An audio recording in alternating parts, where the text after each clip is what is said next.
اور اس میں ایک جماعت اسلامی تھی، ایک جمعیت علماء اسلام تھی، ایک جمعیت علماء پاکستان تھی، اور ساتھ یہ بتایا تھا کہ ان کا اب اتنا اثر و رسوخ نہیں ہے، یہ کوئی مطلب اتنی مؤثر نہیں ہے، پاکٹس میں ان کا وجود ہے اور قومی دائرے میں ان کی حیثیت کو اتنی وہ نہیں ہے۔ تو میں نے اس میں ایک لفظ استعمال کیا تھا، پاسکوں کی حیثیت ہے ان کی، کہ ادھر سے ادھر جوڑ دیا تو جس کو جتوانا ہو تو وہ جس کے ساتھ وہ پاسکو جڑے گا تو وہ اس کا وزن زیادہ ہو جائے گا۔ بائیں طرف انہوں نے کچھ شخصیات کو اور کچھ جماعتوں کا ذکر کیا تھا، نصف درجن کے قریب ان کی تعداد آئی تھی جماعتوں کی۔ شخصیات میں دو نمایاں نام لیے تھے، عبدالغفار خان اور جی ایم سید، دونوں فوت ہو چکے ہیں، آن جہانی ہو چکے ہیں اور این جہانی نہیں رہے، تو وہ اس وقت علی الاعلان یعنی پاکستان کے حمایت نہیں، مخالفت کرتے تھے، اور اس میں کوئی ڈکی چھپی بات نہیں ہے۔ خان عبدالغفار خان کے آج جو سیاسی وارث ہیں وہ یہ بات انہیں پسند تو نہیں آئے گی، لیکن یہ کہ سب کو معلوم ہے کہ انہوں نے پاکستان میں دفن ہونا بھی قبول نہیں کیا تھا، وہ جلال آباد میں مدفون ہیں۔ ان کی وصیت یہ تھی کہ مجھے یہاں پہ دفن نہ کیا جائے۔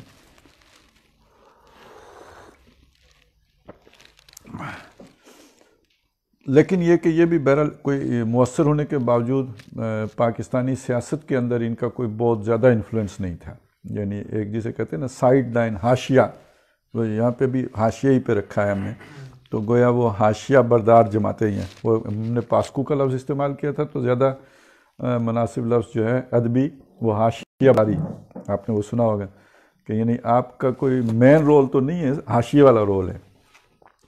اب درمیان میں، اب یہاں سے اب ہم نے پڑھنا ہے آج، درمیان میں ہے وہ عظیم اکثریت جسے ہم عام طور پہ مین سٹریم کہتے ہیں، یا جسے ہم اپنی دینی اصطلاح میں سواد اعظم کہتے ہیں۔ سواد اعظم ایک لفظ ہے، آپ نے سنا ہوگا، ہمارے ہاں اہل سنت والجماعت کلیم کرتے ہیں کہ ہم سواد اعظم ہیں۔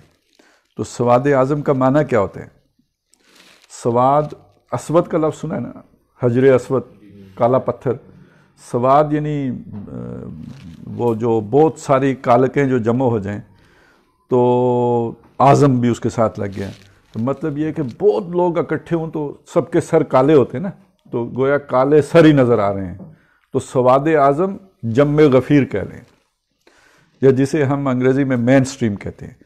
یعنی سوسائٹی کو آپ نے مختلف حصوں میں تقسیم کیا تو جو زیادہ لوگوں کا جو بہاؤ ہے یا جو زیادہ سوچ ہے وہ سواد اعظم کہلائے گی، یا جو بھی آپ کا مین سٹریم وہی کہلائے، جسے مین سٹریم کہتے ہیں وہی سواد اعظم ہے۔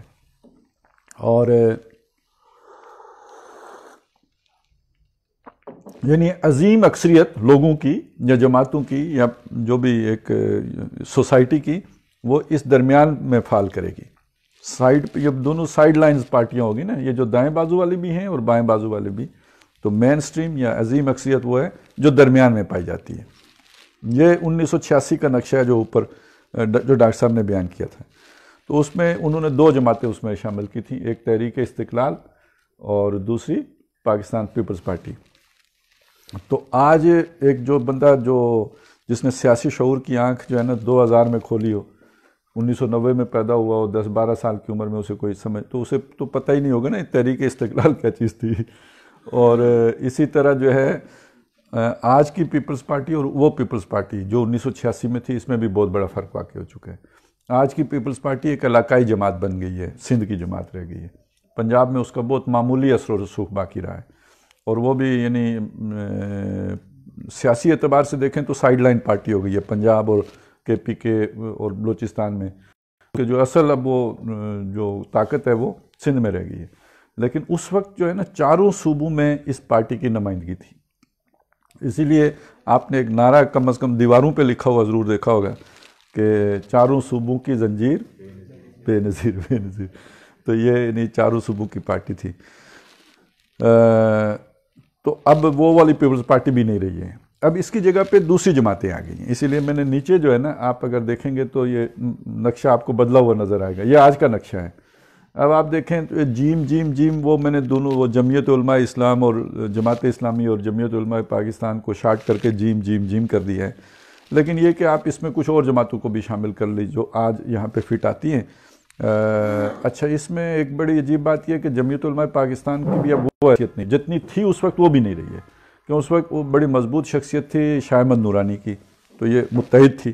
پھر اس میں پہلی پھوٹ پڑی ہے، یہ میرا خیال ہے 88 میں پڑی ہے یا 90 میں پڑی ہے، مجھے صحیح یاد نہیں، اسی ایرا میں پڑی ہے، جب عبدالستار نیازی ان سے علیحدہ ہو گئے تو وہ منقسم ہو گئی. پھر جب نورانی میاں کا انتقال ہوا تو وہ اور بھی منقسم ہو گئی. اب تو وہ ایک صاحبزادہ ابوالخیر ہیں، وہ ایک دھڑے کی قیادت کر رہے ہیں، ایک دھڑے کی قیادت جو ہے ان کے بیٹے ہیں جو شاہ احمد نورانی صاحب کے، تو انس نورانی آپ نے نام سنا ہوگا، ان کے پاس ہے، تو وہ مؤثر رہی نہیں ہے. ایم کیو ایم نے اس کا جو گڑھ تھا وہ کراچی تھا، تو وہاں سے تو اس کو بالکل ہی دیش نکال دے دیا ایم کیو ایم نے، جماعت اسلامی کو بھی پاکستان کو بھی. جمعیت علماء اسی پوزیشن پر ہے، بلکہ اس نے اپنی پوزیشن کچھ بہتری کی ہے، مطلب اس میں کمی نہیں آئی ہے بلکہ بہتری آئی ہے. سیاسی پوزیشن اس نے اپنی پہلے سے مضبوط کی ہے، اور اب وہ دائیں بازو سے ذرا مین سٹریم پارٹی بننے کی کوشش میں بھی ہے. یعنی اس وقت ان کا سٹانس جو ہے وہ دائیں بازو کا سٹانس نہیں ہے، اس وقت دائیں طرف ہی لکھ دیا ہے، لیکن آج ان کا سٹانس دائیں بازو کا سٹانس نہیں ہے، وہ ان کا سٹانس بالکل ایک مختلف سٹانس پہ وہ آ چکے ہوئے، کہیں کہیں بائیں نکلتے ہوئے محسوس ہوتے ہیں.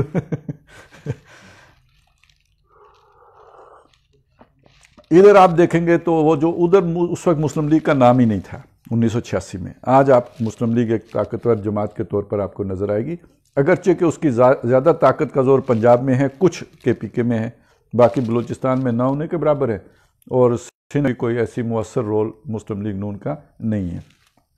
لیکن سندھ میں پھر پیپلز پارٹی کو اس کے ساتھ جوڑ لیں، آلموسٹ ایک ہی جیسی پارٹیاں ہیں یہ مسلم لیگ نون بھی اور پیپلز پارٹی. وہ تو خیر ابھی ہم ڈیٹیل میں پڑھیں گے تو بات سمجھ میں آ جائے گی. ایم کیو ایم بھی ادھر ہی لگے گی. اب ہم ایم کیو ایم کو اب لیفٹ والی جماعت نہیں کہہ سکتے، اگرچہ کہ اس میں وہ ساری ٹینڈنسیاں ہیں، لیکن اس سب کے باوجود بھی آج کل تو خیر بہت ہی خطرناک قسم کے الفاظ استعمال، لیکن چلیں وہ مطلب جو بھی رہنمائی ملتی ہے اسی کے مطابق چلتی ہے. تو اور دیکھیں کہ اب بہت سے دینی لوگ ہیں جو اب جا کے لیفٹ پہ کھڑے ہو گئے ہیں. یعنی میں نے وہ لیفٹ پہ اب یعنی جی ایم سید بھی نہیں ہے اور عبدالغفار بھی نہیں ہے، تو آج جو پی ٹی ایم ہے وہ کدھر کھڑی کریں گے آپ؟ پی ٹی ایم ایک مکسچر ہے، بہت سے لوگ اس میں جمع ہیں، کچھ ہمیشہ طریقیں اٹھتی ہیں، مطالبات جینین ہوتے ہیں، پھر ان کی وہ جو نیوکلس ہوتا ہے وہ انہیں کدھر لے کے جاتا ہے اور ان کے پیچھے موٹیوز کیا ہوتے ہیں، اصل تو چیز جو ہے میٹر وہ کرتی ہے. تو اس میں تو کوئی شک نہیں کہ وہاں زیادتی ہوئی ہیں، سب کچھ ہوا جس کے نتیجے میں پی ٹی ایم بنی، لیکن جو بھی مس ہینڈلنگ ہوئی ہے، یعنی ان کے جائز مطالبات پر آپ جب توجہ نہیں دیں گے تو پھر بندے دائیں بائیں دیکھیں. ہمیں معلوم ہے کہ وہ طالبان کے حوالے سے لوگ کہتے تھے کہ بھائی اگر دشمن کے مقابلے میں دوسرے دشمن سے مدد ملتی ہو تو لیں گے. تو اسی طرح جب ریاست سے گلے پیدا ہوں گے تو کوئی اینٹی سٹیٹ جو بھی ایکٹرز ہیں وہ تعاون دیں گے تو لوگ لیں گے. تو اس وقت تو پی ٹی ایم پھر جا کے وہاں پہ کھڑی ہو گئی ہے کہ جہاں پہ ان کی سرگرمیوں کے اوپر پھر سوالات اٹھیں گے. اور اس کے ساتھ ساتھ جناب اب آپ اس میں شامل کر لیجئے کہ یہ جو کیا تھی ٹی ٹی پی تھی، تو جس کا پوٹینشیل تو دائیں بازو کا ہونا چاہیے، لیکن آپ کو اسے بائیں طرف کھڑا کرنا پڑے گا کہ اینٹی سٹیٹ ایکٹیویٹیز میں وہ ملوث ہو گئے ہیں. تو اب تو ایک دینی دھڑا بھی بڑا مضبوط جو ہے جا کے بائیں طرف، یہ بڑی ایک یعنی ریولوشنری چینج ہے کہ جو 86 میں اس طرف تھے ان کا ایک گروپ جو ہے اب جا کے لیفٹ والی سائڈ پہ کھڑا آپ کو ملے گا. اچھا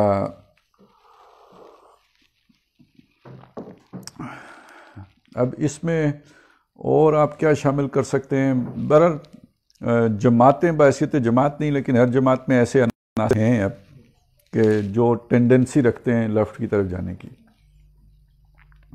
اینٹی اسٹیبلشمنٹ سٹانس ہو یا بعض اوقات اینٹی اسٹیٹ سٹانس بھی لینے میں انہیں کوئی باک نہیں ہوگا. یہ ایک نئی پولرائزیشن ہے جو وجود میں آ رہی ہے. ابھی اس نے باقاعدہ کوئی جماعتی صورت اختیار نہیں کیے، لیکن ایک تقسیم اس اعتبار سے ہماری سوسائٹی میں جسے کہتے ہیں انڈر پروسیس ہے، چل رہی ہے۔ تو اب اس میں جو مین سٹریم پارٹیز ہیں تو اس میں پھر بہرحال ایم کیو ایم بھی، اب آپ اسے ادھر ہی رکھیں گے، نون لیگ کو بھی رکھیں گے، پیپلز پارٹی کو بھی رکھیں گے، اور اب جماعت اسلامی کو بھی تھوڑا تھوڑا، اب وہ دائیں بازو کی جماعت کم ہی لگتی ہے، دیندار پارٹی وہ کم رہ گئی ہے۔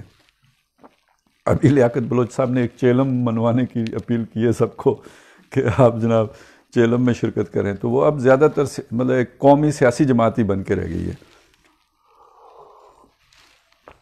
لیکن بہرحال کوئی اتنی مؤثر نہیں ہے، ظاہر ہے اس کا وہ ووٹ بینک اس کا اب ٹوٹ پھوٹ چکا ہوا ہے، وہ اب بالکل ہی 86 کی پوزیشن میں جماعت نہیں رہی ہے، اب اس کی پوزیشن بہت ہی کمزور ہو چکی ہے۔ اچھا جی، تو اصل جو بہرحال جو ہمارا دھارا ہے، جسے یہاں پہ کہا گیا درمیانی دھارا، اب وہاں سے ہم پڑھنا شروع کریں گے صفحہ 49 سے۔ ڈاکٹر صاحب کہتے ہیں کہ ہماری قومی اور عوامی سیاست کے اصل اور عظیم تر درمیانی دھارے میں، اب یہ درمیانی دھارا جو ہے اس وقت کی بات ہو رہی ہے جب پیپلز پارٹی ایک بڑی مضبوط جماعت تھی، جو طوفانی لہر حال ہی میں اٹھی ہے۔ یہ طوفانی لہر کیا تھی؟ بے نظیر صاحبہ ایک طویل جلا وطنی گزار کے واپس آئی تھیں، اور لاہور میں ان کا بڑا عظیم الشان استقبال ہوا تھا۔ یہ جیسے 2011 میں عمران خان صاحب کا جلسہ ہوا تھا، تو وہ بھی ایک اہم واقعہ سمجھا جاتا ہے، ٹرننگ پوائنٹ سمجھا جاتا ہے پاکستانی سیاست میں، تو اس سے کہیں بڑا استقبال ہوا تھا، غیر متوقع استقبال جو بے نظیر صاحبہ کا ہوا تھا۔ اس کے ضمن میں یہ بات بالکل غلط نہیں ہے کہ یہ کسی حد تک 8-9 سال کے سیاسی حبس کا رد عمل ہے۔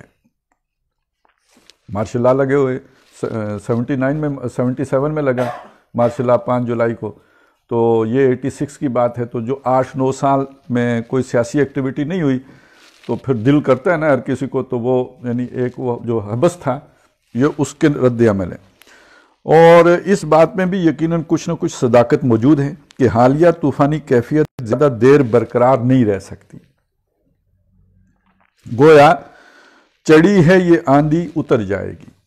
عوامی جذبات میں ایک لہر آتی ہے، اور اگر اس کے پیچھے باقاعدہ جماعتیں نہ ہوں، تو یعنی ایک تحریک چلانے والی منظم جماعت نہ ہو، تو وہ عوامی جذبات بیٹھ بھی جاتے ہیں، جس کا ایک مطلب اس وقت اگر آپ دیکھیں نا ہندوستان میں جو تحریک اٹھی ہوئی ہے، تو اس کے بارے میں اگر کوئی خطرے کی بات ہے تو صرف یہ ہے کہ وہ جذبات کہیں ٹھنڈے پڑ کے تو تحریک آہستہ آہستہ آہستہ ٹھنڈی نہ ہو جائے۔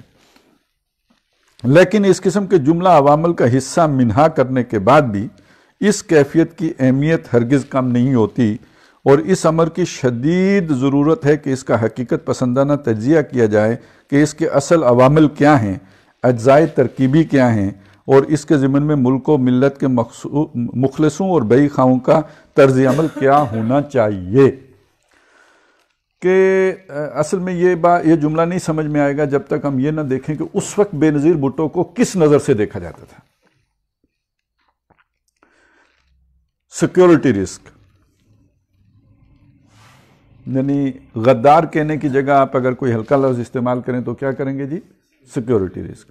اور آپ کو پتہ ہے یہ کس کے لیے، مطلب جو اینٹی اسٹیبلشمنٹ ہو اس کے لیے بڑا آسان ہوتا ہے یہ اس کو جامہ پہنا کے پھر جو مرضی اس کے ساتھ کرو۔ تو ایک تو مسئلہ یہ ہو گیا۔ دوسرا یہ کہ دین بیزار، یعنی مجھے پتہ ہے کہ یہ جو الیکشن تھے 88 کے، آئی جے آئی تھی ایک طرف، دوسری طرف بے نظیر اور اس کے ساتھ کچھ ایم آر ڈی تھی، تو یہ بالکل کفر و اسلام کا مسئلہ تھا۔ نہیں اس وقت آئی جے آئی نہیں تھی، 88 میں نہیں 90 میں 90 میں جیتی تھی، 88 میں ہاری تھی۔ نہیں اس وقت پی ڈی اے اور اس طرح اس قسم کی وہ Jamaat Islami, P D A وہ جو کیا نام ہے عمران خان کے ساتھ۔ ہم دونوں بزرگ ہیں لیکن میں کم بزرگ ہوں۔ تو یہ آئی جے آئی تھی، یہ 88 میں بن چکی تھی، لیکن یہ آئی جے آئی ساری مل کے بھی تو بے نظیر جیت گئی تھی، آئی جے آئی ہاری تھی، اور اس وقت اس کے صدر محترم ہوتے تھے جوتوئی صاحب، ٹھیک ہے نا، صدر اس وقت جب انہوں نے 85 میں جب اس نے وہ کیا بائیکاٹ کیا تھا اس وقت، 85 میں تو غیر جماعتی الیکشن ہوئے تھے, ٹھیک ہے, بائیکاٹ کیا تھا نہیں, کس نے؟ اسٹریم پارٹی ہے. سب نے بائیکاٹ کیا تھا, الیکشن ہی غیر جماعتی ہوئے تھے, الیکشن ہی غیر جماعتی ہوئے تھے, اور ایم آر ڈی نے بائیکاٹ کیا تھا. اور مجھے ضیاء الحق کا ڈائلاگ بھی یاد ہے کہ اس نے کہا تھا یو ہیو مسڈ یور بس.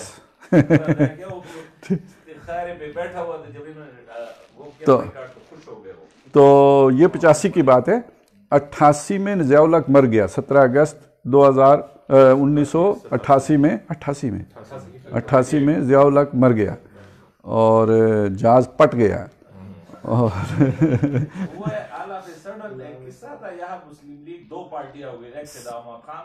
سر مجھے سب یاد ہے ذرا ذرا, کیونکہ میں تو پوری طرح جوانی میں تھا اور جوش و جذبے میں تھا اور کفر و اسلام کی جنگ میں شریک تھا.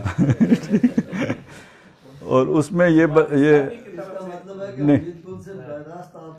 نہیں میں براہ راست کسی کے ساتھ بھی فیض یاب نہیں تھا. تو اچھا ہوا یہ تھا, دیکھیں مرنے سے پہلے ضیاء الحق صاحب نے اسمبلیاں توڑ دی تھی 85 کی, ٹھیک ہے, وہ اسمبلیاں توڑ چکے تھے اور اب وہ کیا کرنے والے تھے وہ جو بھی کرتے, لیکن ان کو اللہ نے اٹھا لیا. اس کے بعد فیصلہ یہ ہوا کہ الیکشن ٹائم پر ہوں گے اور پھر اور پارٹی بیسڈ ہوں گے, اور اس پہ یہ ڈر تھا کہ بھائی بے نظیر نکل جائے گی, تو اس کے لیے پھر جی آئی سب کو ایک پیسے وہی کیس ہے نا, یہ جو یونس حبیب کیس بنا تھا, اور وہ پیسے وہ اس میں اسلم بیگ صاحب کا بھی پچھلے دنوں بھی کوئی پیشیاں وغیرہ ہوئی تھیں. اصغر خان تحریک استقلال کے صدر تھے, کیس انہوں نے کیا تھا, تو اس دور میں آپ سمجھے نا تحریک استقلال بھی کوئی چیز ہوتی تھی, تو اصغر خان تو ابھی فوت ہوئے ہیں. تو بہرحال 88 میں آئی جے آئی ایک, وہ آئی جے آئی کو کہتے تھے آئی جے آئی, یعنی نہیں جماعت اسلامی والے اصل میں اس میں ریڑھ کی ہڈی کی حیثیت رکھتے تھے نا. آئی جے آئی میں جو جماعت تھی وہ جماعت اسلامی تھی, تو وہ کہتے تھے کہ آئی جے آئی کے آنے کا مطلب یہ ہے آئی اردو والی, آئی کے آئی جے آئی یعنی جماعت اسلامی آئی, ٹھیک ہے, یہ مطلب اس کا لیا جاتا تھا. لیکن ہوا یہ, اچھا یہ جو زندگی ایک رسالہ ہوتا تھا مجیب الرحمن شامی صاحب کا, تکبیر رسالہ ہوتا تھا صلاح الدین صاحب کا, یہ فل کمپین چلا رہے تھے بے نظیر کے خلاف. اور ویسے ابھی تو میں نے پچھلے دنوں بھی دیکھا ہے تو وہ ساری باتیں ذمہ لگائی گئی ہیں نواز شریف کے, لیکن یہ ان نیک رسالوں میں بے نظیر کی اس طرح والی تصاویر تھی جن کو آج نواز شریف کے کھاتے میں ڈالا جاتا ہے نا. تو نواز شریف کی اس وقت یہ سیاسی قد کاٹ ہی نہیں تھا. اب میں نے آپ کو بتایا کہ جوتوئی صدر تھا, اور نواز شریف اس وقت پنجاب کی حد تک ایک مطلب وہ اس کی وہ حیثیت تھی, باقی یہ ملک گیر حیثیت نواز شریف کی تھی نہیں. تو بہرحال ہر طرح کا پروپیگنڈا کرنے کے باوجود بھی بے نظیر بالآخر یعنی پیپلز پارٹی اکثریت لے گئی تھی. تو اس وجہ سے جب بے نظیر کا اتنا بڑا استقبال, ابھی تو یہ جب لائنیں ہم جو پڑھ رہے ہیں یہ تو ابھی 2 سال پیچھے ہے یعنی, اور اس وقت تو بے نظیر یعنی بہت سارا 88 تک بے نظیر کی طاقت کو کم کر لیا گیا تھا, اتحاد بنا لیا, یہ کر لیا. تو 86 میں تو زیادہ خطرات محسوس ہو گئے کہ اتنی دنیا امڈ آئی ہے بے نظیر کے پیچھے, جس کو سمجھا جا رہا ہے غدار, جس کو سمجھا جا رہا ہے سیکیورٹی رسک, جس کو سمجھا جا رہا ہے کہ اس نے اسٹیبلشمنٹ سے بدلہ لینا ہے باپ کے قتل کا. تو وہ جو اتنا جو لوگ اس کے پیچھے آ گئے ہیں, تو ایک سوال ہے لوگ غدار کے پیچھے کیوں آ گئے ہیں؟ تو اب اس کا جواب دیا جا رہا ہے. اس امر کی شدید ضرورت ہے کہ اس کا حقیقت پسندانہ تجزیہ کیا جائے کہ اس کے اصل عوامل کیا ہیں, آخر لوگ کیوں ایسے نعروں کے پیچھے امڈ پڑتے ہیں, اجزائے ترکیبی کیا ہیں, اور اس کے ضمن میں ملک و ملت کے مخلصوں اور بئی خواہوں کا طرز عمل کیا ہونا چاہیے. محب وطن عناصر جو آج کل محب وطن کہلاتے ہیں, یعنی مقتدر حلقے یا جہاں پہ فیصلے ہوتے ہیں فیصلہ ساز, ان کو ان چیزوں کے بارے میں کیسے سوچنا چاہیے اور کس نقطہ نظر سے دیکھنا چاہیے. اس لیے کہ جہاں یہ اندیشہ موجود ہے کہ اس طوفانی لہر کے جوش کو ٹھنڈا پڑتے دیکھ کر اس پر سوار قائدین بے قابو ہو جائیں, ایک تحریک آپ نے اٹھائی ہے تو تحریک کے آگے کوئی لیڈر ہے نا جو اسے لے کے چل رہا ہے، تو جتنا تحریک میں جوش و جذبہ ہوگا اتنا لیڈر کی قد کاٹھ بڑھے گا۔ اگر تحریک ٹھنڈی پڑ رہی ہو تو مایوسی زیادہ کس پر آئے گی؟ لیڈر پہ آئے گی کہ وہ ٹھنڈی ہو رہی ہے۔ تو اور جنجلاٹ میں کوئی غلط اقدام کر بیٹھیں، وہاں اس کے سرکاری یا غیر سرکاری مخالفین کا غلط طرز عمل، الفاظ نوٹ کریں، یعنی اس تحریک کے سرکاری اور غیر سرکاری۔ سرکاری کون سے ہیں؟ جس کو آج کل آپ اسٹیبلشمنٹ کہتے ہیں اور خلائی مخلوق بھی کہتے ہیں اور کیا کیا جو کچھ بھی کہتے ہیں، ٹھیک ہے، وہ سرکاری وہ ہے، محکمہ زراعت بھی کہتے ہیں۔ اور غیر سرکاری کون سے ہیں؟ یہ والے جو دیندار طبقہ ہے، جو شاہ سے اس وقت، دیکھیں یہ دیندار طبقے سے لبرل طبقہ چڑھتا کیوں ہے؟ کہ ان کی نظر میں یہ اسٹیبلشمنٹ کے چمچے کڑچے ہیں، تو اس وقت تو تھے یہ سارے رسالے جن کا میں، یہ تو سارا وہیں سے دودھ پیتے تھے، لہذا ان کے سرکاری اور غیر سرکاری مخالفین کا غلط طرز عمل اور مس ہینڈلنگ بھی نہایت خوفناک نتائج پیدا کر سکتی ہے، جس کا ایک تجربہ ہم 15 سال قبل مشرقی پاکستان کے معاملے میں کر چکے ہیں۔ دیکھیں نا، وہ بھی مجیب الرحمان، کون تھا؟ شیخ مجیب الرحمان، تو وہ بھی تو ایک سیاسی رہنمائی تھا نا، مس ہینڈلنگ تھی جس نے پھر بنگال بنا دیا۔ ابھی بنگلہ دیش کی ٹیم آئی ہوئی ہے تو بڑے پیرے شرے لگے ہوئے ہیں، تو کسی ستم ظریف نے تبصرہ کیا ہے اس کے اوپر کہ 1971 میں یہ گندے بنگالی جن کو ہم نے اپنے وجود سے کاٹ پھینکا تھا، آج ہم ان 15 لڑکوں کو، ان کے 15 لڑکوں کو 15,000 افراد کی سیکیورٹی پرووائڈ کر رہے ہیں۔ تو ابھی جو ہے نا ویسا ہی گندا کردار جیسے بنگالیوں کا تھا پی ٹی ایم والوں نے شروع کیا ہوا ہے، تو ہو سکتا ہے 20-25 سال کے بعد ان کو بھی اسی طرح سیکیورٹی دینی پڑے جیسے آج بنگالیوں کو دینی پڑ رہی ہے۔ تو یہ مس ہینڈلنگ ہوتی ہے نا، جو اتنے بڑے پھر المیے اور حادثے جس سے پیدا ہوتے ہیں۔ اب ڈاکٹر صاحب کہتے ہیں کہ میں جب علامہ اقبال کے فکر کی روشنی میں عوامی سیاست کے اس درمیانی دہارے اور اس کی موجودہ طوفانی لہر کا جائزہ لیتا ہوں تو مجھے بعین ہی وہی صورت نظر آتی ہے جو حضرت علامہ نے اس تہذیب حاضر کے تجزیے کے ضمن میں پیش فرمائی ہے، جو اپنے آغاز کے اعتبار سے تو یقیناً مغربی اور یورپی تھی، لیکن اپنے اثر و نفوذ کے اعتبار سے دیکھتے ہی دیکھتے عالمی اور آفاقی بن گئی تھی، اور اس وقت پورے کرۂ ارضی کو اپنی لپیٹ میں لیے ہوئے۔ یہ اصل میں یہاں پہ ڈاکٹر صاحب اشارہ کر رہے ہیں، ان کی ایک کتاب ہے اسلام کی نشأت ثانیہ کرنے کا اصل کام، اور اس کتاب کے شروع میں ڈاکٹر صاحب نے کہا ہے کہ جو اس وقت جو تہذیب ہے یہ گلوبل ہے، عالمی ہے، پوری دنیا پر چھائی ہوئی ہے، اور کچھ پاکٹس ہیں جو اس سے، اور غیر مؤثر پاکٹس ہیں، یعنی ان کا دنیا میں کوئی اثر و رسوخ نہیں ہے جو اس تہذیب کے اثر و رسوخ سے بچی ہوئی ہیں۔ باقی جو بھی مؤثر طبقات ہیں وہ سارے کے سارے اس تہذیب کی لپیٹ میں ہیں، خواہ وہ کسی بھی رنگ سے تعلق رکھتے ہوں، کسی قوم سے تعلق رکھتے ہوں، کسی مذہب سے تعلق رکھتے ہوں۔ اور وہاں انہوں نے یہ بیان کیا ہے کہ اس کی، یعنی وہ جو تہذیب ہے، تہذیب مغربی تہذیب جو گلوبل ہے، جس کا استیلاء پوری دنیا پر ہے، اس کی 3 اساسات ہیں، 3 بنیادیں ہیں۔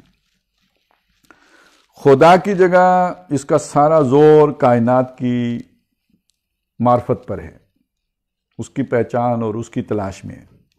آخرت کی جگہ سارا زور دنیا کی زندگی کی بہبود پر ہے، دنیا کو جنت بنانے پر ہے۔ اور روح کی جگہ سارا جو سہولتیں اور آسائشات اس بدن کو دینے کے لیے ہیں۔ یعنی یہ 3 اس کی یوں سمجھے ایمانیات ہیں، جیسے ہمارا ہے نا 3 ایمانیات ہیں، ایمان بالآخرہ، ایمان باللہ، ایمان بالرسالت، تو اس کی جگہ پہ اس کی 3 ایمانیات کیا ہیں اس تہذیب کے جو پوری دنیا میں چھائی ہوئی ہے؟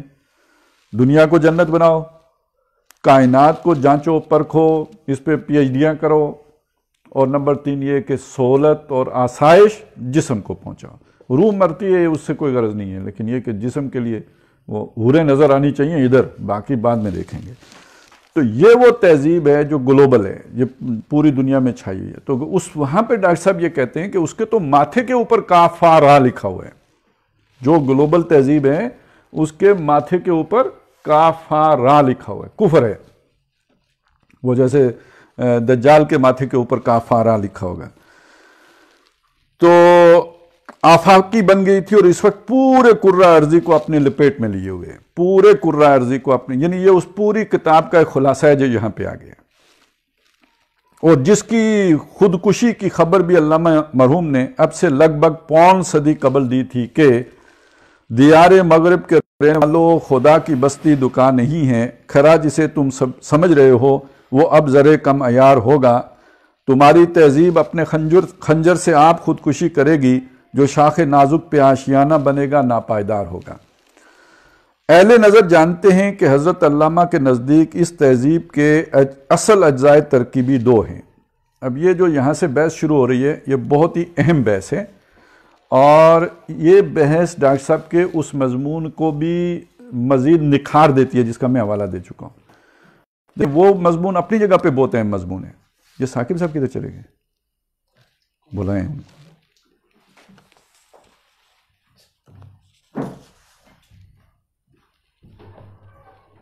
پڑھتے وقت پڑھتے نہیں ہیں تو بعد میں مسئلے کھڑے کرتے.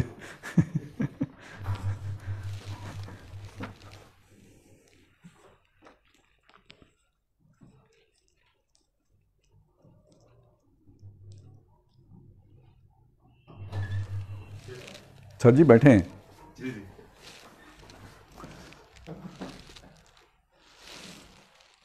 اچھا جناب، تو میں یہ بتا رہا تھا کہ دیکھیں جو نشت ثانیہ میں ڈاکٹر صاحب کا مضمون آیا ہے جس میں انہوں نے کہا کہ یہ تہذیب گلوبل ہے اور اس کے ماتھے پہ کاف فا را لکھا ہوا ہے، اس میں ڈاکٹر صاحب نے یہ والا تجزیہ اس تہذیب کا نہیں کیا جو یہاں پہ کیا. وہاں پہ تو اسے کفر سے تعبیر کیا ہوا ہے. یہاں کہہ رہے ہیں کہ اس تہذیب کے دو اجزاء ہیں، جس کا مطلب کیا ہے کہ یہ والا تجزیہ اس تجزیے سے زیادہ گہرا تجزیہ ہے.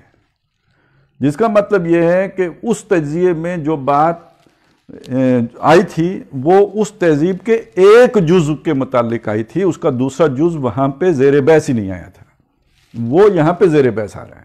اب اس کو سمجھنے کی ضرورت ہے. اہل نظر جانتے ہیں کہ علامہ کے نزدیک اس تہذیب کے اصل اجزائے ترکیبی دو ہیں.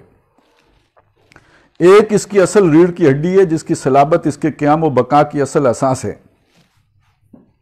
دیکھیے نا، کوئی بھی شے جو بھی جسم ہے، باڈی، اس کے لیے ریڑھ کی ہڈی اسے کھڑا رکھتی ہے نا اور مضبوط رکھتی ہے. اس تہذیب کی جو ریڑھ کی ہڈی ہے، وہاں پہ تو ڈاکٹر صاحب نے کہا نا کہ یہ اس میں تین کی جگہ پہ تین ہیں، اللہ کی جگہ پہ کائنات، آخرت کی جگہ پہ دنیا، اور روح کی جگہ پہ جسم. اب یہاں پہ کہہ رہے ہیں کہ جو اصل اس کی ریڑھ کی ہڈی ہے جس پر اس کے قیام و بقا کی اصل اساس ہے، اور یہاں پہ میں ضمناً ایک بات آپ کے سامنے رکھوں، جسے ہم باطل کہتے ہیں نا، باطل کا کوئی وجود نہیں ہوتا.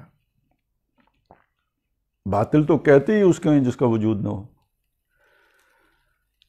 آپ اگر دیکھیں نا، سراب ہے باطل تو اس کا وجود نہیں ہے. اور یہ جو باطل نظریات، باطل خیالات ہوتے ہیں جنہیں ہم گمراہی کہتے ہیں، یہ جو گمراہی ہوتی ہے یہ کسی نہ کسی حق کے سہارے پر کھڑی ہوتی ہے. اس کا کوئی نہ کوئی اس کے اندر حق بھی موجود ہوتا ہے. ان دونوں چیزوں کو چھانٹ کے علیحدہ کرنا پڑتا ہے. جتنا حق ہے اسے ماننا پڑتا ہے، یہ حق ہے. جو باطل ہے اسے علیحدہ کر دیں وہ خود ہی ختم ہو جائے گا. یہ جب تک گڈمڈ ہے جب تک تو وہ قائم رہے گا. اگر آپ اسے چھانٹ کر علیحدہ کر سکیں تو باطل تو ہے ہی وہ شے جو اپنا وجود برقرار ہی نہیں رکھ سکتی. تو باطل ہمیشہ حق کے سہارے پر کھڑا ہوتا ہے. اسی لیے التباس کیا جاتا ہے. وہ یلبسون الحق کا بالباطل، حق اور باطل کو گڈمڈ کیا جاتا ہے. آدمی جو جسے کہتے ہیں نا سفید جھوٹ، یہ سفید جھوٹ جو ہوتا ہے یہ نہیں چلتا، لیکن جو مکس جھوٹ ہوتا ہے نا، کالا پیلا جھوٹ، وہ چل جاتے ہیں. آپ نے کہیں بھی کالا پیلا جھوٹ بولا ہے، سفید کالا جھوٹ بولا ہے، وہ چل جائے گا. لیکن آپ نے جب خالص جھوٹ بولا ہے وہ نہیں چلتا، وہ پکڑا جاتا ہے، فوراً پکڑا جاتا ہے، اس کا سر پیر ہی نہیں ہوتا. کہتے ہیں جی جھوٹ کے پیر نہیں ہوتے، وہ اسی معنی میں نہیں ہوتے کہ اس کا تو وجود اپنا وہ ثابت کرنا ہی اس کے لیے مشکل ہو جاتے ہیں۔ اسی طرح سمجھ لیجئے کہ کوئی باطل نظریہ جب تک کہ کسی حق کا سہارا نہ لے وہ اپنا آپ پیش ہی نہیں کر سکتا۔ تو اس تہذیب کے اندر حق کیا ہے، باطل کیا ہے، اسے نکھیڑا، وہ یہاں پہ نکھیڑا ہے، وہاں نہیں نکھیڑا، یعنی کہاں نہیں، نشت ثانیہ والے مضمون میں اس کو نہیں نکھیڑا ہے۔ تو اس کی قیام و بقا کی اصل اساس ہے، اچھا خطبات میں، خطبات علامہ اقبال کی جو کتاب ہے reconstruction of religious thought in Islam, وہ اصل میں ان کے خطبات ہیں، تو ان کو مدون کر کے اس کتابی صورت میں شائع کیے ہیں۔ کیا ترجمہ کرتے ہیں اس کا ہم؟ اسلامی تصورات کی تشکیل جدید یا کیا کوئی نظریات کی کیا ہے۔ خطبات میں حضرت علامہ نے اسے انر کور سے تعبیر فرمایا ہے، یعنی اس جدید تہذیب کی جو ریڑھ کی ہڈی ہے، جس پر اس کی صلابت یا یہ قائم ہے، جس ریڑھ کی ہڈی پہ کھڑی ہے، اس کو خطبات میں علامہ اقبال کیا کہتے ہیں؟ انر کور۔ اور اسے اس انر کور کو خالص قرآنی الاصل گویا 100% اسلامی قرار دیا ہے،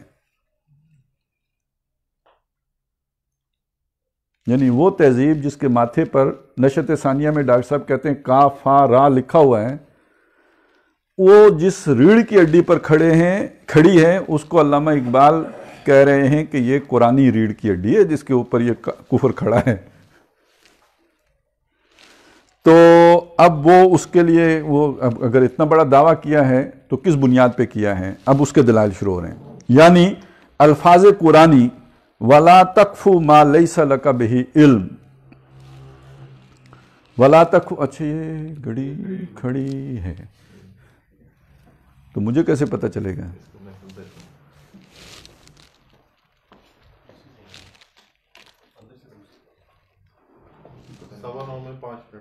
نہیں تو شروع کب کیا تھا؟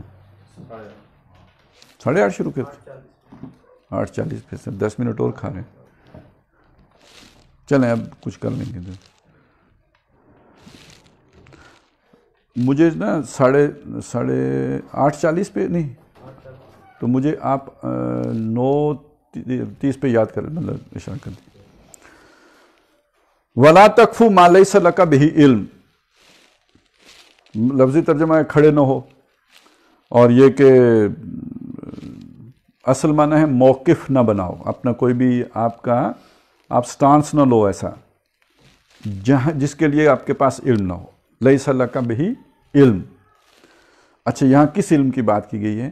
دیکھیں ایک علم تو ہمارے پاس وہ ہے کہ جو وحی کا علم آتا ہے، علم ہے، اور دوسرا علم وہ ہے جو اللہ نے ہمیں مختلف حواس دیے ہیں ان سے جو ہمیں حاصل ہوتا ہے، آنکھ، کان، زبان، اور یہ جو مختلف حواس ہیں، حواس خمسہ، جن سے ہمیں مختلف معلومات ملتی ہیں، یہ بھی علم کے ذرائع ہیں نا، یہ علم کے ذرائع ہیں۔ تو اس کے بغیر اپنا موقف نہ بناؤ، یا تو آپ کی آنکھ نے دیکھا ہو، کان نے سنا ہو، زبان نے چکھا ہو، ناک نے سونگا ہو، ہاتھ نے محسوس کیا ہو، تو وہ شے آپ سمجھو کہ ہے، یا آپ کو وہی سے معلوم ہوا ہو۔ تو وَلَا تَقْفُ مَا لَيْسَ لَكَ بِهِ علم إِنَّ السَّمْعَ وَالْبَصَرَ وَالْفُؤَادَ كُلُّ أُولَٰئِكَ كَانَ عَنْهُ مسؤولا۔ یہاں معلوم ہوا کہ وہ دوسرے علم کی بات ہو رہی ہے، یہ جو دو علم ہے نا، ایک جو وہی والا علم ہے، اس کی بات نہیں ہو رہی، یہ جو حواس خمسہ والا علم ہے اس کی بات ہو رہی ہے۔ بے شک سماعت اور بے شک بصارت اور فؤاد، اب یہاں فؤاد کا معنی عام طور پہ دل کیا گیا ہے، اگرچہ کہ اس کے لیے علیحدہ لفظ ہے، عربی زبان کا لفظ ہے قلب، جس کے معنی دل ہیں، اور وہ یقیناً دل ہی ہوتے ہیں۔ فؤاد سماعت و بصارت کے ساتھ جب جڑ کے آئے گا تو اس کے معنی آپ فائدہ دینے والی شے، فؤاد یعنی عقل، کیونکہ سماعت و بصارت کا تعلق انسانی عقل کے ساتھ ہے، یہ عقل کو معلومات ٹرانسفر کرتے ہیں یہ آلات، لہٰذا اللہ تعالیٰ نے جو انسان کو سماعت و بصارت اور عقل دی ہے، کل اولئک کان عنہ مسؤولا، ان کے بارے میں پوچھا جائے گا کہ آپ نے جو بھی ایک موقف بنایا تھا وہ سماعت کی بنیاد پر بنایا، بصارت کی بنیاد پہ بنایا، تعقل کی بنیاد پہ بنایا، یا یہ کہ ظن کی بنیاد پہ بنایا، تخمین کی بنیاد پہ بنایا، وہم کی بنیاد پر بنایا، بس ایک سنی سنائی بات پہ بنا لیا، یا اس کا مشاہدہ کر کے بنایا۔ دیکھیں ایک موقف ہے، زلزلہ آتا ہے جی، زلزلہ کیسے آتا ہے جی؟ ایک وہمی ظنی گمانی موقف چلا آ رہا ہے. وہ کیا جی؟ کہ ایک گائے ہے جس نے ساری دنیا کو، زمین کو سینگوں پہ اٹھا رکھا ہے، ایک سینگ پہ اٹھا کے رکھتی ہے، کچھ عرصے کے بعد تھک جاتی ہے، وہ شفٹ کرتی ہے، دوسرے سینگ پہ جب اسے شفٹ کرتی ہے تو جھٹکا لگتا ہے، اس سے زلزلہ آتے ہیں. لاجیکلی تو یعنی بہت ہی اچھی ڈیفینیشن ہے زلزلے کی، بہت ہی اچھی ڈسکرپشن ہے جو دی گئی ہے. لیکن یہ کہ یہ گائے کیسے پتہ چلا ہے؟ بھائی دیکھیں، چلیں ہم مسلمان ہیں، قرآن میں ایسا ہوتا تو پھر ہم مان لیتے، کیونکہ اللہ نے اپنے علم سے ہمیں بتایا نا. ہمارا علم اتنا نہیں ہے جتنا اللہ کا علم ہے، تو اللہ کا علم چونکہ زیادہ ہے، اس نے ہمیں بتا دیا، تو ایک بڑی جسے کہتے ہیں نا مستند سورس سے ہمیں پتہ لگ گیا. لیکن یہ کہ قرآن میں تو ایسا کچھ بھی نہیں ہے، نہ تورات میں، انجیل میں کہیں نہیں ہے. تو پھر دوسری صورت یہ ہو سکتی ہے کہ ہم نے اس کو باقاعدہ جا کے دیکھا ہو، انسانوں کے گروہ نے دیکھا ہو، یا وہ گائے کبھی کبھی نظر بھی آتی ہو. تو ایسا کبھی بھی نہیں ہوا، تو نہ کسی نے آنکھ سے دیکھا اسے، نہ کسی نے کانوں سے سنا اسے، تو اس کا مطلب ہے یہ نری گپ ہے. ایسی کسی گپ پر یقین نہ کرو، ایسی کسی گپ پر اپنا موقف نہ بناؤ، ایسی کسی گپ پر جو ہے نا اپنے کوئی اصول نہ وضع کر لیا کرو. آپ حیران ہوں گے کہ یہ آسمانی کتابوں کو ایک طرف رکھ دیں، اور خاص طور پہ قرآن سے پہلے دنیا میں سارے معاملات گپوں ہی سے چلتے تھے. کتنا بڑا فلسفی ہے ارسطو. ارسطو نے ایک دعویٰ کیا، اس نے کہا عورتیں ناقص العقل ہوتی ہیں. یہ ارسطو کا دعویٰ ہے. اب وہ منطقی بندہ ہے، اس سے پوچھا کہ بھائی اس کی دلیل کیا ہے، عورتیں کے ناقص العقل ہونے کی دلیل کیا ہے؟ اس نے کہا ان کے منہ میں 32 دانت نہیں ہوتے. کہ منہ میں 32 دانت نہیں ہوتے. اب یہ وہاں پہ معروف بات تھی یونان میں کہ عورتوں کے منہ میں 32 دانت نہیں ہوتے. کبھی ارسطو صاحب نے یہ تکلیف گوارا نہیں کی کہ اپنی بیوی کے منہ کھول کے دیکھ لے کہ دانت کتنے ہیں اس کے. اچھا یہ بھی آپ کو بتاؤں، یہ ایرسٹوکریسی جو ہے یہ کیا ہے؟ اہل علم والے لوگ، فلسفی، یہ ہاتھ سے کوئی کام کریں، یہ متضاد چیزیں ہیں. جیسے دن اور رات نہیں جمع ہو سکتے نا، ایسے علم والا آدمی محنت نہیں کر سکتا. جو محنت کرتا ہے وہ علم والا نہیں ہو سکتا. یہ کمی کی اصطلاح سمجھیں، کام کرنے والا. تو جو کام کرتا ہے وہ عقل مند نہیں ہو سکتا، اور جو عقل مند ہے وہ کام نہیں کر سکتا. تو اب اگر فرض کریں وہ مشاہدہ کر لیتا ہے ارسطو، تو پھر منطقی نہ رہتا. اس نے تو جو اصول چلے آ رہے تھے انہی پہ آگے گرے لگا کے سوچ کے کام چلانا تھا. یہ ایک پوری ایک طریقہ تھا دنیا میں. یہ اسے کہتے، اسی سے وہ استخراج کرتے تھے نا. استخراجی منطق کیا تھی؟ اصول کو آپ نہیں جج کریں گے، اس پہ کوئی کرٹیسزم نہیں ہے، اسے مان لیا، اب اس سے جو نتیجے نکل سکتے ہیں وہ نکالیں گے، ان پر منطق اپلائی کرتے جائیں گے. نکلتا ہے صحیح نتیجہ ہے، کوئی مغالطہ تو نہیں ہوگا، قیاس مال فارغ تو نہیں ہو گیا، کوئی اجتماعی نقیضین تو نہیں ہو گیا. اب وہاں سارے اصول دیکھیں گے، لیکن خود جس اصول سے یہ سارا کچھ آپ نکال رہے ہیں وہ مقدس گائے ہے. اس پر جو آپ کو وہ بے شک وہمی ہو، بے شک ظنی ہو. تو یہ تو قرآن تھا جس نے آ کے پہلی بات تو یہ بتائی کہ اپنے علم کی بنیاد ایک مستند سورس کے اوپر رکھو، اس کے ساتھ توہمات کو شامل نہ کرو. اور پوچھا جائے گا تم سے، یہ جو بھی تم نے موقف بنایا ہے، اس موقف بنانے کے پیچھے سورس کیا ہے؟ پوچھا جائے، سوال ہوگا اس کے بارے میں. ایک کام تو قرآن نے یہ کیا. دوسرا کام قرآن نے بالکل ایک نیا بتایا انسانوں کو، جو انسان اگر غیر شعوری طور پہ تو کرتے ہوں گے، لیکن یہ کہ اس چیز کا شعور اور ادراک نہیں تھا. وہ یہ کہ اس سے پہلے جو بھی علم آگے چل رہا تھا وہ کلیات سے جزیات نکالنے کا علم تھا. وہ میں آپ کو بتا چکا، کلیے کو آپ نہیں چھیڑ سکتے. یہ اصول مسلم ہے بھائی، عورت اگر وہ ناقص العقل ہے، یہ تو مانی ہوئی بات ہوگی نا. باقی اس کے بعد آگے جو بھی آپ پھر اس سے نتیجے جو بھی نکل سکیں کہ بھائی وہ عورت ناقص العقل ہے، زلیخا عورت ہے، زلیخا ناقص العقل ہے، بالکل صحیح فٹ بیٹھ گیا. تو اسی طرح سمجھ لیجئے کہ یوں تو سارا فلسفہ چلے گا. لیکن ایک اور بات قرآن مجید نے بتائی کہ اجزاء سے بھی کلیات اخذ کیے جا سکتے ہیں. آپ قرآن سارا جو اس کا طرز استدلال ہے وہ اجزاء سے کلیہ اخذ کرنے کا ہے. قرآن نے کہا اونٹ دیکھو بھائی، اونٹ ایک جز ہے. پہاڑ دیکھو، یہ دوسرا جز ہے. زمین دیکھو، تیسرا جز ہے. آسمان دیکھو، چوتھا جز ہے. اس سے کلیہ نکالو، یہ بنائے کس نے؟ خالق ایک ہے۔ یہ ایک نئی سوچ دی قرآن نے۔ اور اب آپ یہ دیکھیں کہ جسے آج آپ سائنسی جو معلومات، جو بھی سائنس کے جو ساری میتھڈالوجی ہے، وہ اس اصول پر کار بنے۔ آپ نے کہہ دیا جی پانی سطح ہموار رکھتا ہے، اصول ہے نا، پانی سطح ہموار رکھتا ہے۔ معلوم کیسے کیا آپ نے؟ ساری دنیا کے پانی دیکھ کے کیا ہے۔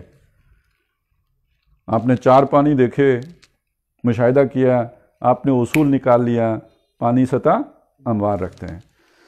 آگ جلاتی ہے، ساری آگوں کا مشاہدہ تو نہیں کیا، بس آپ کو پتہ لگ گیا اپنی چولہے کی آگ سے کہ آگ جلاتی ہے، آپ نے اصول بنا لیا۔ تو یہ جزیات سے کلیات بنانے کا طریقہ، اسے استقراء کہتے ہیں، انڈکشن۔ وہ ڈیڈکشن ہے، یہ انڈکشن ہے۔ استقراء، یہ قرات، قرآن جمع کرنا ہے، جمع کی ہوئی شے، یہ اسی سے استقراء بنا ہے، یعنی مختلف چیزوں کو جمع کر کے آپ نے کلیہ بنا لیا، قاعدہ بنا لیا۔ سارے سائنسی علم کی بنیاد یہاں سے پڑی ہے، اور تاریخ میں پہلی دفعہ اس طریقے سے استدلال قرآن نے کیا تھا، اس سے پہلے اس کا رواج ہی نہیں تھا۔ لہذا اس طرز استدلال کا آغاز بھی قرآن اسلام نے دیا۔ اور دوسرا یہ کہ یہ اصول کہ آپ نے اپنا موقف رکھنا ہے علم پر، اور علم کی یہ سورسز ہیں، ان میں سے ایک سورس کو وہ نہیں مانتے جس کی وجہ سے کاف فارا لکھا گیا ہے، وہی والی سورس کو نہیں مانتے۔ باقی آپ کو پتہ ہے سائنس تو مانتی اس شے کو ہے جو تجربے سے ثابت ہوتی ہو، جو حواس خمسہ کی گرفت میں آتی ہو، تو یہ تو قرآن نے کہا ہے۔ لہٰذا یہ جو تہذیب ہے جس کی جڑ اور بنیاد میں سائنس ہے، اس کی جو ریڑھ کی ہڈی ہے وہ کس نے فراہم کی؟ قرآن نے فراہم کی، اسلام نے فراہم کی۔ تو اصل میں اس بات کو یہ سمجھیے کہ ڈاکٹر صاحب کدھر لے کے جانا چاہتے ہیں کہ جن کو آپ کہہ رہے ہو یہ بے دین ہیں، جن کو کہہ رہے ہو یہ دنیا دار ہیں، یہ ابھی مغرب کی بات نہیں ہو رہی، اپنے معاشرے کی بات ہو رہی ہے۔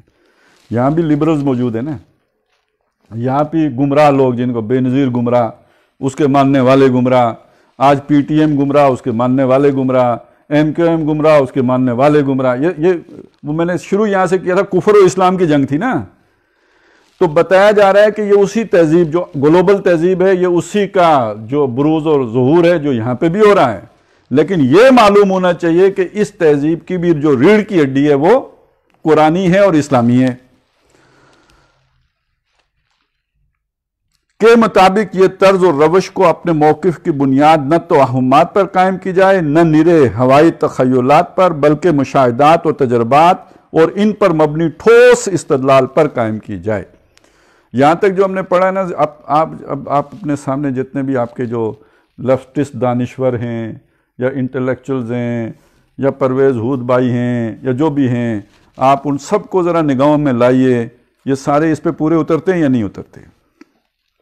کہتے ہیں جی مانیں گے آپ کی بات، ذرا دلیل تو لاؤ نا، مانیں گے آپ کی بات، ذرا اس کے لیے کوئی مشاہدہ تو پیش کرو نا۔ ان السمع والبصر والفؤاد کل اولئک کان عنہ مسئولا۔ حضرت علامہ کی یہ رائے نہایت صائب اور حد درجہ اہم ہے، اس لیے کہ واقعہ یہی ہے کہ یہی قرآنی ہدایت اور رہنمائی تھی جس نے ایک جانب مظاہر قدرت کو آیات الہیہ کا تقدس عطا فرمایا۔ اب یہ ایک نیا مسئلہ یہاں پہ ڈاکٹر صاحب بیان کر رہے ہیں۔ یہ مظاہر قدرت یعنی یہ پتا بھی تو ایک قدرت کا نمونہ ہی ہے نا، ایک درخت کا پتا بھی، اور پہاڑ بھی، اور یہ سارا کچھ، زمین آسمان، ہر مخلوق۔ تو یہ جتنے بھی مظاہر قدرت ہیں ان کو قرآن مجید کیا کہتا ہے؟ یہ کیا ہیں؟ ان فی خلق السماوات والارض واختلاف اللیل والنہار لآیات لأولی الالباب۔ اب ذرا اس چیز کو ایک طرف رکھ دیں کہ یہ جو مظاہر قدرت ہیں جن کو آیات اللہ کہا گیا ہے، ان پر غور و فکر اگر کریں گے تو جس کی نشانیاں ہیں اس تک پہنچیں گے یا نہیں پہنچیں گے؟ پہنچنا چاہیے۔ تو گویا اللہ تک پہنچانے کا بہت بڑا ذریعہ ہے۔ اب ذرا یہ سوچئے اس بات کو، یہ کائنات کس نے بنائی؟ پتا اللہ نے بنایا نا، تو پوری کائنات کس نے بنائی؟ اللہ نے بنائی۔ کائنات اس پتے پہ غور کرنے سے اللہ تک پہنچا جا سکتا ہے، تو کائنات پر غور کرنے سے اللہ تک کیوں نہیں پہنچا جائے گا؟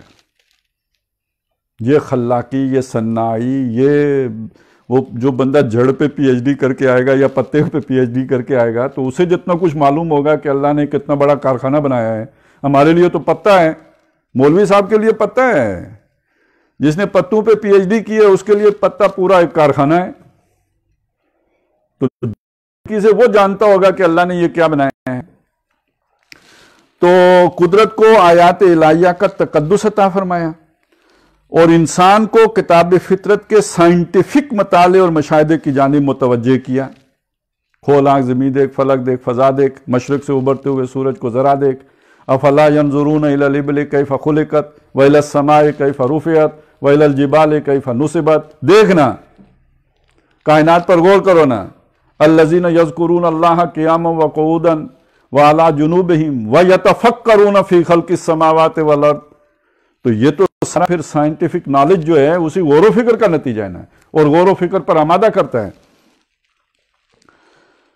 اور دوسری جانب منطق کو استخراج کی تنگنائیوں سے نکال کر استقراہ کی وسعتوں اور پنہائیوں سے روشناس کرایا. یہ میں آپ کو بتا چکا ہوں، یہ تاریخ انسانی میں پہلی مرتبہ ہوا کہ وہ جو ڈیڈکشن تھی اس کو، وہ ظاہر ہے جب آپ انڈکشن کی طرف آئے ہیں تو اصل علم نے پھر جو چھلانگیں تو اس کے بعد لگائی ہیں نا. ڈیڈکشن تو کسی اصول سے ہو سکتی ہے، اور جتنے اصول ہیں انہی سے ہو سکتی ہے. نئے اصول کیسے بنائیں گے؟ نئے اصول بنانے کے لیے انڈکشن چاہیے. وہ قرآن مجید نے اس کی وہ انجیکشن لگا دیا. اور اس طرح جدید سائنس اور ٹیکنالوجی کے لیے میدان ہموار کیا. وگرنہ وہ پہلے والا دور رہتا، سوچنے والا، سمجھنے والا، کہ وہ کام نہیں کرتا تو سائنسدان کیسے بنتا جب تک کہ کام نہ کرے ہاتھ سے. تو اس کام کی برکت کا بھی اس کا تو ذکر نہیں ہے، لیکن اس کی طرف بہرحال آمادہ کس نے کیا؟ قرآن نہیں کیا. چنانچہ یہی چیز یورپ میں تحریک احیاء علوم کی بنیاد بنی، جس کے نتیجے میں یورپی اقوام اوج ثریا پر پہنچی اور یہ صورت پیدا ہوئی کہ عروج آدم خاکی سے انجم سے میں جاتے ہیں کہ یہ ٹوٹا ہوا تارا مہک تارا کدھر ہے؟ کہیں تو نہیں ہے ادھر بھائی، کس نے پڑھا ہے؟ مہ کامل نہ بن جائے، کہیں نہیں ہے. اچھا، تو اب یہ ذرا سوچئے کہ یہ سارا انسان کو جو عروج حاصل ہوا ہے اس سائنسی ترقی کے نتیجے میں ہی ہوا ہے، اور اس رستے پہ ڈالنے والا قرآن مجید یہ. اچھا، یہ ساری تفصیل تو یہاں پہ نہیں ہے، لیکن یہ کہ علامہ نے بہرحال اپنے اشعار میں بھی اس کا ذکر کیا ہے کہ حکومت کا کیا رونا، کہ وہ تو ایک عارضی شے تھی، اور کیا ہے، نہیں ہے آئین دنیا کے آئین مسلم سے کوئی چارہ، مگر وہ علم کے موتی کتابیں اپنی آبا کی، جو دیکھیں ان کو یورپ میں تو دل ہوتا ہے سی پارا.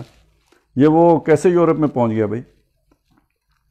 تو جب مسلمانوں نے جا کے غرناطہ میں یونیورسٹیاں بنائی ہیں اور کرتبہ میں یونیورسٹیاں بنائی ہیں، وہاں لوگ پڑھے ہیں، تو تب انہوں نے پھر بعد میں عرصے بعد پاپائیت کے خلاف، مذہب کے جبر کے خلاف بغاوت کی ہے. یہ جو تحریک احیاء علوم جو ایک بغاوت تھی، کس کے؟ مذہب کے خلاف بغاوت تھی نا. مذہب کون سا تھا؟ جو جبر والا مذہب تھا، جس نے انسانی عقل پہ پردے ڈالے ہوئے تھے. نہ منطق پر، نہ سائنس، نہ فلسفہ، کوئی کسی پہ کلام کرنے کی اجازت ہی نہیں تھی، کیونکہ عقیدہ ہی غیر منطقی تھا، 1 میں 3 اور 3 میں 1. تو اس سے بچنے کا طریقہ یہی تھا کہ بس سب پہ پردے ڈال کے رکھو. تو وہاں پہ بغاوت کا بیج بونے والا کون ہے یورپ میں؟ وہ تو سارے صوفی حال مست تھے، اپنے حال میں خوش تھے. وہاں بغاوت جا کے کس نے پیدا کی؟ یہ مسلمانوں کی تعلیمات کا نتیجہ تھا کہ وہ بغاوت پیدا ہوئی. پھر اس کے بعد تو جو بھی 4 چاند انہوں نے لگائے خود لگائے، لیکن اس رخ پہ ڈالنے والا قرآن اور مسلمان. حضرت علامہ کی یہ یرف نگاہی بجائے خود جس عظمت کی مظہر ہے، اس سے قطع نظر میرے لیے اس کی قدر و قیمت کا ایک اضافی پہلو یہ ہے کہ اس سے نبی صلی اللہ علیہ وسلم کے ایک اہم قول کی عظمت و صداقت مبرہن ہوتی ہے، جو صحیح مسلم میں حضرت عمر رضی اللہ تعالیٰ عنہ سے مروی ہے کہ ان اللہ یرفع بہذا الکتاب اقواما ویضع بہ آخرین.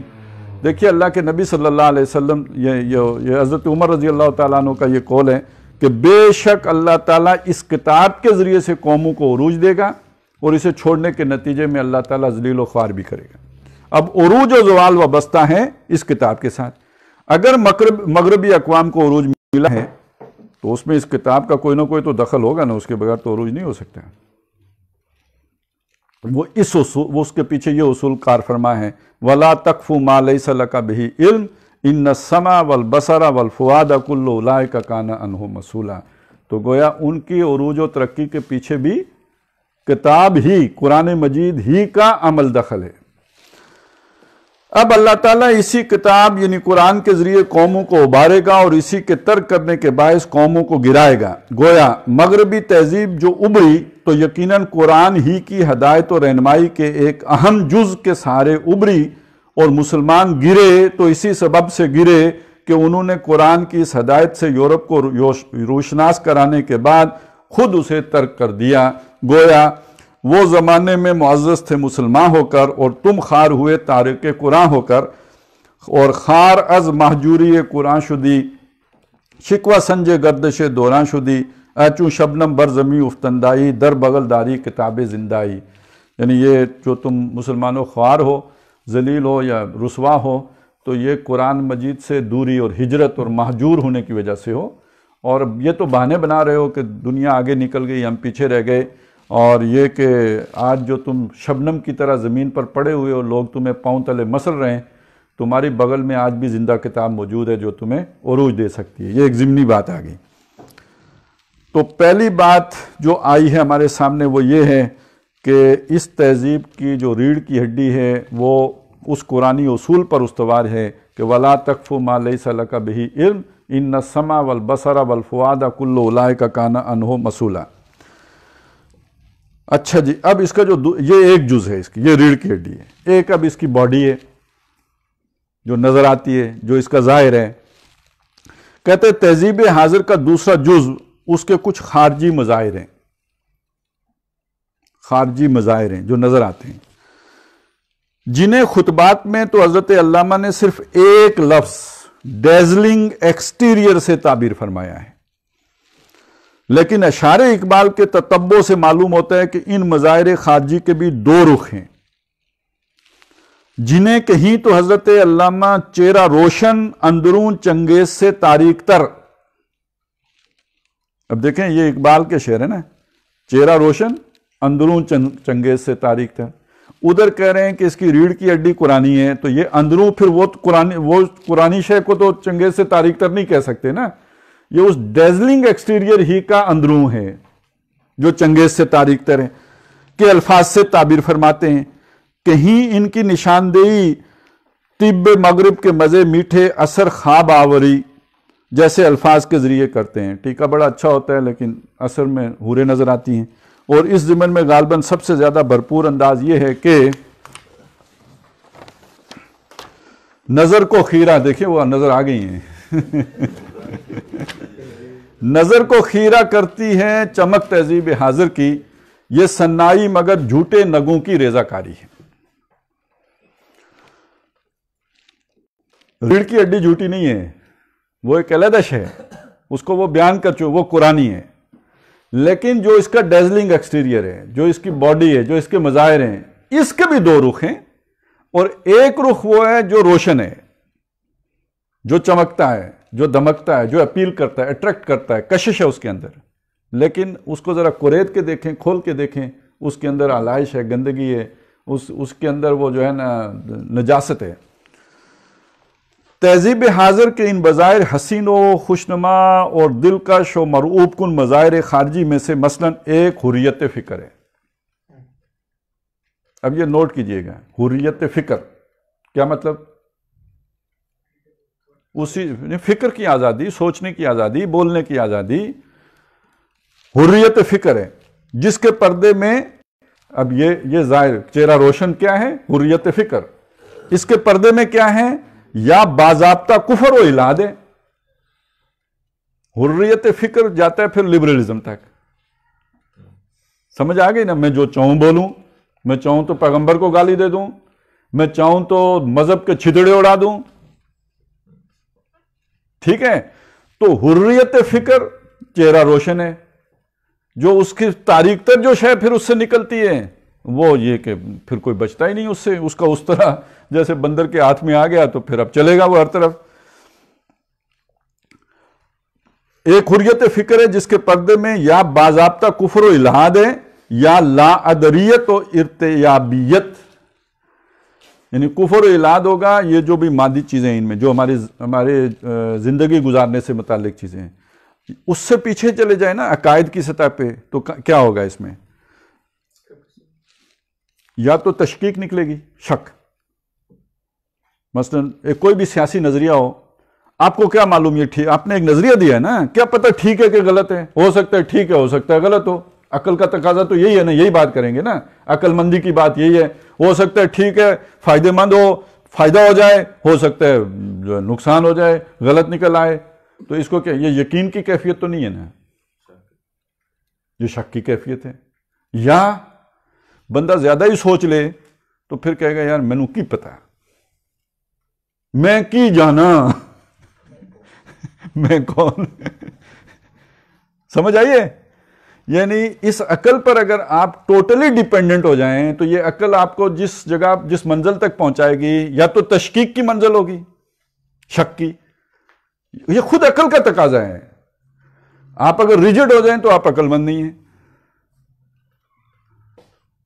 مطلب یہ تو بیوقوف آدمی کہے گا نا کہ بھائی جو میں کہتا ہوں وہی ٹھیک ہے. عقل مند آدمی یہ بات کیسے کہہ سکتے؟